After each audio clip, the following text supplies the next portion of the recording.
our top story tonight is nothing. I am not going to be opening this with a skit. I just wanted to show off this little neat graphic I made, breaking news with Kanimatsu, but I do have actually a decent number of notes that I do wish to go over in this video, so that wasn't really a joke. I do have a lot of notes, but in fairness, a decent proportion of these notes relate to the last two videos that I did on this topic. I may be scripting things out a little bit in terms of writing down stuff that I wish to talk about, but this is still mostly off the cuff. When it's a subject that I'm passionate about, like Godzilla, I can pretty much just talk and talk and talk, and things will naturally fall into place. So we are back once again to discuss a character that was introduced in the Godzilla Defense Force mobile game. And to be honest, this is a character that I personally myself have never actually interacted with nor seen in gameplay for Godzilla Defense Force. In the process of doing research for one of the various Godzilla-centric ideas that my brother and I have cataloged in our Godzilla document, I found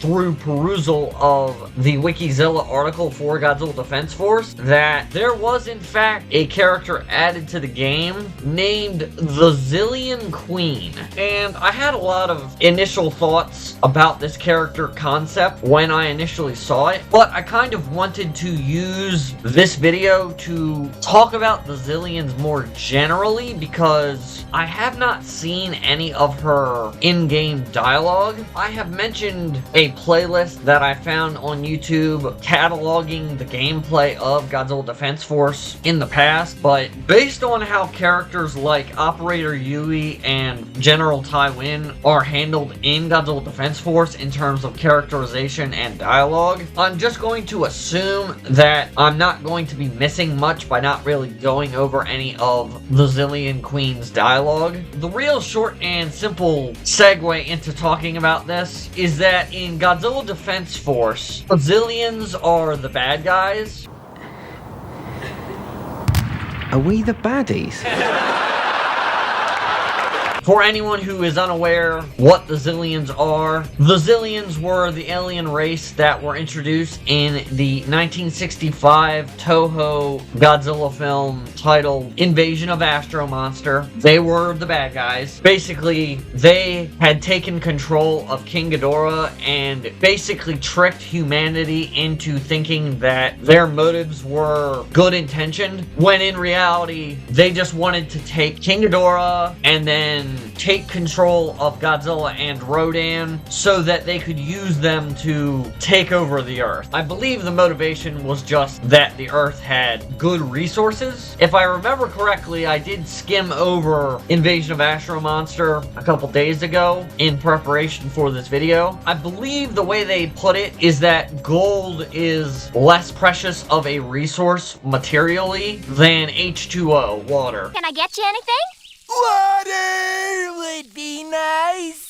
But the Xiliens are the main antagonists of Godzilla Defense Force. If you remember from my video about General Tywin, the Xiliens are noted as having betrayed humanity. So they must have entered into some kind of amicable relationship with humanity sometime before the events of Godzilla Defense Force. But the Xiliens basically, I don't know, turn on us and they start using their mind control technology that was demonstrated in Invasion of Astro Monster, as well as another source, which I will get to conquer our planet, and that's obviously just a way to segue the player into tap, tap, tap, tap, tap, fighting the monsters, and upgrading things, and so on and so forth. But I thought that this video would be a prime opportunity to talk about the different ways that the Xilien alien race has been portrayed across Godzilla media over the years, because I do think that it reflects in some small way on the mere appearance and existence of the Xilien Queen within Godzilla Defense Force. So I already talked rather vaguely and generally about the Xiliens and their role in the Invasion of Astro Monster film. In general, the only things that I missed are the fact that basically the Xiliens are portrayed as very rigid, crude and machine-like in their candor and their mannerisms. Yes, they're secretive. Yes, they are trying to conquer the Earth. Ultimately, they are subservient to their central computer, which basically gives them directives on what to do and how to live. Based on the skimming that I did, the Xiliens in general seem to have minimized the individual differences of members of their species. Obviously, this is very much in lockstep / in line with typical Star Trek-esque explorations of how extraterrestrial species could be, contemporary to 1965 when Invasion of Astro Monster was made. And in that regard, it should be noted that the Xiliens were the first extraterrestrial species that Toho ever created for use in the Godzilla property / franchise. But given that they have been around so long, they have obviously been portrayed in a number of different ways, even outside of the context of video games such as Godzilla Defense Force. The other major notable example that most people are aware of would be the Xiliens from Godzilla Final Wars in 2004 in the Millennium series. It has been made fun of a lot, but in large part, the Xiliens in Godzilla Final Wars were designed and, in terms of mannerism, modeled after stuff like The Matrix, which obviously was not released in 2004, but had come out only several years prior. So, I mean, you can tell there's a lot of black leather, and obviously some of the anime-esque fight scenes in Godzilla Final Wars reflect the Matrix inspiration. But I mentioned how in the Showa movies, Invasion of Astro Monster, the Xiliens were very machine-like and cold, and they tried to diminish the variance amongst the members of the species. That's not really the case for the Godzilla Final Wars iterations of the Xiliens. As you can recall from the runtime of Godzilla Final Wars, there are a number of distinct looking Xilien warriors, at the very least within the entourage of the controller of X. I am going to have a comment on that in a sec. Overall, though,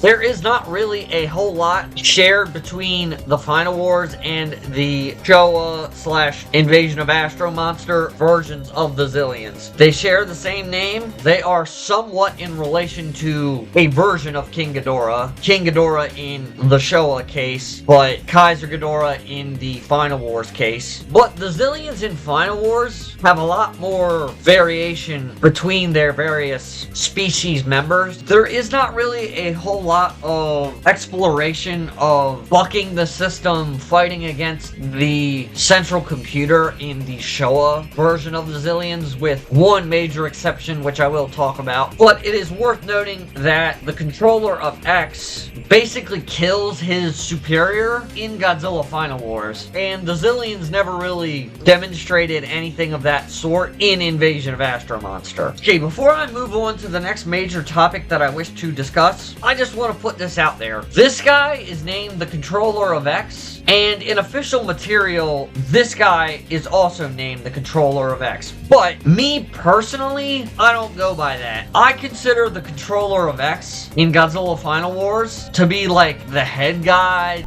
You seem to be unhappy about something. You sent the monsters in the battle, and then you eliminated them all. What was the point? I don't understand. Of course you don't. You're young. You will realize one day that might isn't always right.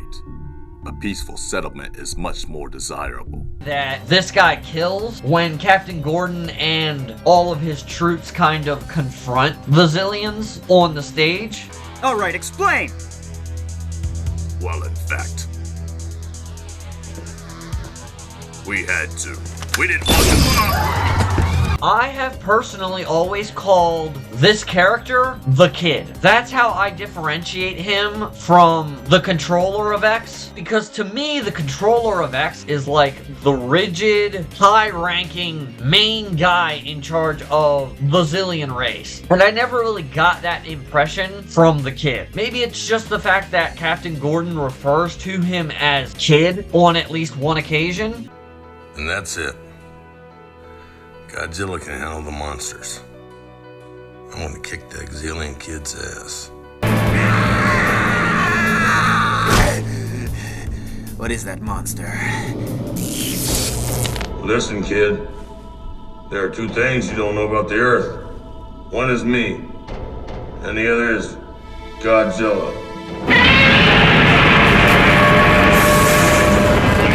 But I think for simplicity and in order to maintain both of these characters as separate entities, this is the controller of X and this is the Kid. But believe it or not, the Millennium series with the Kid was not the first reoccurrence of the Xiliens after Invasion of Astro Monster. No, they actually showed up in the, well, I'm just going to call it the Heisei Millennium Bridge period in the television show Godzilla Island. And this was done in the form of Zegreth? I don't know if there is an official English pronunciation considering Godzilla Island never got dubbed. But the Xiliens came back in the form of Zegreth, as well as a character named Randeth. Let me check if I'm saying that right. Yeah, Randeth. If I'm saying either of those names wrong, So what does this have to do with the Xilien Queen? Well, the Xilien Queen is female, as you can tell by the image. And the same can be said of Zegreth and Randeth. I skipped over a detail of the Showa Xiliens, so this is where that is relevant. In Invasion of Astro Monster, one of the female Xiliens fell in love with astronaut Glenn. Glenn! What was her name? Namikawa. I do not have a picture of her on hand prepared for recording right now, but I will put it up on the screen while I am talking at this very moment. Namikawa was the only female Xilien with a distinct name. Part of the plot, as I recall, about Invasion of Astro Monster is that the Xiliens made every member of their species of one of the two genders, the two sexes, all uniform in appearance. They made them all look the same. So Namikawa in Invasion of Astro Monster was the model for all of the female Xiliens. So when the female Xiliens returned in the Godzilla Island show in the form of Zegreth, this was the first time we had seen a female Xilien, or any Xilien really, since 1965. But you'll note Randeth down here, who did not appear until later in the Godzilla Island series episode catalog, does not look the exact same as Zegreth. I'm not surprised, given Toho Company Limited's track record with reusing their own material, but they clearly forgot that little detail that all Xilien females looked exactly the same. But at very least, we have almost as many uniquely named, we have more uniquely named female Xiliens than we do male Xiliens, now that I think about it. And this is not even including some of the unnamed Xiliens. Like, I personally remember the girl from Godzilla Final Wars that says, "You'd hit a woman." Yeah. Sorry, sweetheart.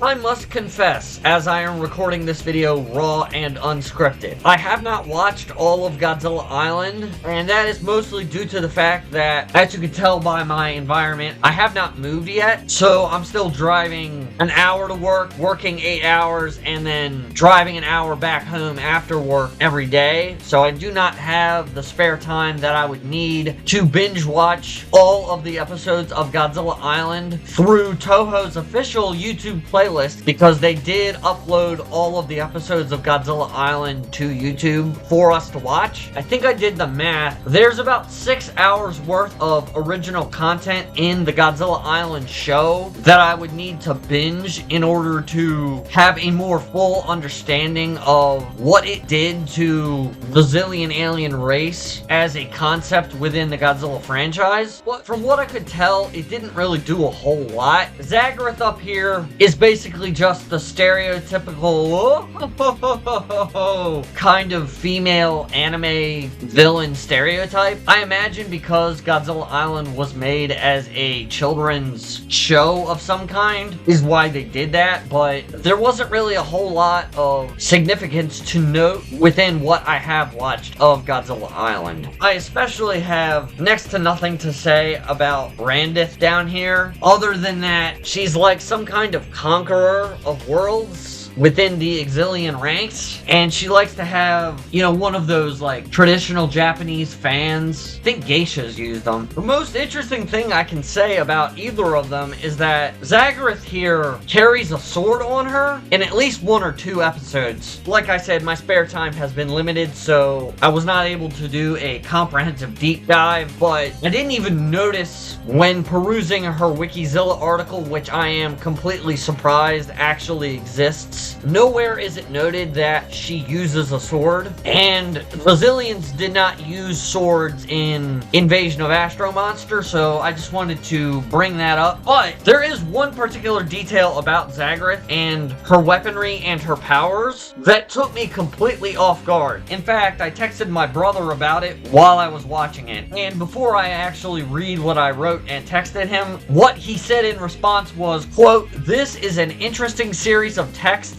to awake to." So what did I say? Well, I said, quote, "What the fuck? The Xilien woman in this show literally spits poison." So it is worth noting that the character named Torema, one of the main characters of Godzilla Island, has some sort of history with Zegreth here, and Torema remarks that Zegreth spits poison or is in some way comparable to a poisonous plant, a rotten flower with thorns and whatnot, and Zegreth literally hawks a loogie, like a pretty poor 90s era green splotch of goo special effect on the camera, and it causes Torema to become very disoriented and throws her off balance, allowing Zegreth to warp back up to the Xilien ship that she has. So, yeah, it is worth noting that in the Godzilla Island show, in contrast to the Showa iteration of the Xiliens, which immediately preceded them, because as of 1997, when Godzilla Island was airing, Godzilla Final Wars had not been concepted of or released yet, Zegreth actually expands the Xilien roster of abilities as was portrayed in Invasion of Astro Monster. Obviously, it would not be until much later that we would get the Matrix anime style fights between Shinichi Ozaki and the Kid, and obviously that kind of expanded the Xiliens' capability list. But I started this video talking about Godzilla Defense Force and the Xilien Queen, right? Yes, the short summarization of everything that I have gone over in this video so far is the Xiliens never were stated to have a queen in Invasion of Astro Monster back in 1965, and to me, someone who saw Godzilla Final Wars before I even thought about watching through Godzilla Island, the concept of the Xiliens having a queen or any royal family whatsoever was never enjoined upon me. So unless Wikizilla is just incredibly light on details and Godzilla Island did more to this point than I am aware, the Xilien Queen literally changes the conception of what the Xilien race's power structure and civilizational makeup is like. It really does become very interesting when you consider that the Showa Xiliens were very much regimented and commanded by their central main computer. So what relationship does the Xilien royalty, in specific in this case the Xilien Queen, have with that central intelligence slash central computer? And it is worth noting that both of the female Xiliens shown to us in Godzilla Island were not themselves royalty in any way. Not that was stated. But it is worth noting that the Xiliens are noted as having destroyed slash conquered Torema's home world through use of monsters and monster control mechanisms such as the mind control waves at some point in Godzilla Island. So I'm really curious what kind of implications this has regarding the Xilien Queen. Are the female Xiliens in some way the first line of attack for the Xiliens? It is worth noting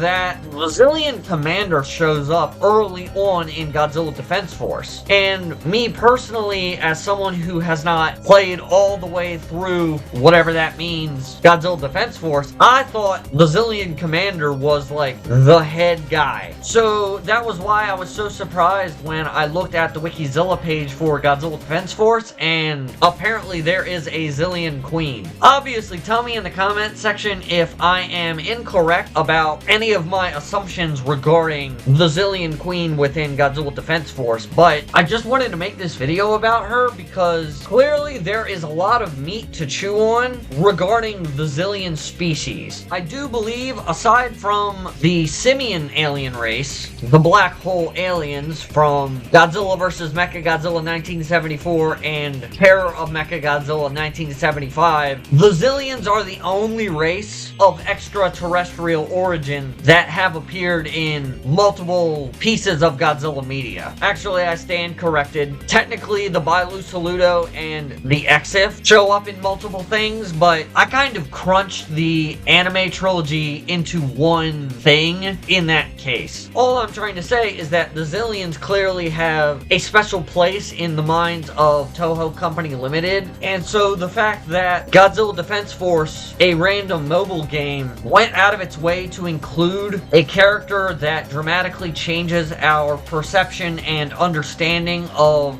the Xilien hierarchy and power structure is very interesting. As I have said in the past with other characters, especially a lot of Godzilla's tertiary cast, there is no fan art of the Xilien Queen, which obviously needs to change, but it's also worth noting that Zegreth and Randeth do not have a whole lot of fan art, and as far as I am aware, they do not have a whole lot of recognition in the Godzilla community in general. I have my theories as to why that is, but I will not expound upon them nor elaborate. So yeah, I just wanted to use the Xilien Queen's existence as a pseudo springboard to talk about the Xilien race in general, just because I think that while Godzilla Defense Force is not interesting on its own, as my videos have hopefully shown, some of the original content within it can be used to talk about other subjects, other aspects of the Godzilla franchise slash lore slash whatever you want to call it, and we all know I love to talk about that stuff. That's about all for today, guys. I am tired. I know it's the middle of the day, but I have a birthday party that I was invited to that I have to go to later tonight, so I just wanted to take the opportunity to crank out a recording to kind of wrap up my discussion of the Godzilla Defense Force character topic. Drop a like if you at all enjoyed this video. Check back sometime tomorrow for...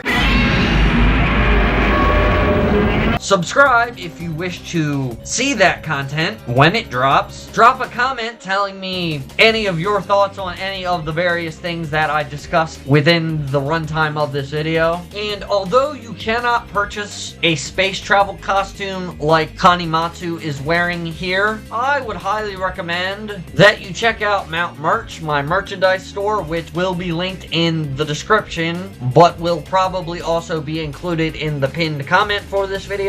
Assuming, of course, that I am not too busy to remember to check on the premiere of this video when it drops. There is plenty of merchandise up for sale on my merchandise store so that you can support me during the moving process, which I have probably already began by the time this video comes out, but trust me, it is going to be needed well into the future. Anyways, as I usually say, I hope all of you guys enjoyed the video, and I hope you take it easy for the rest of your day. And until next time, guys, I will catch you on the flip side.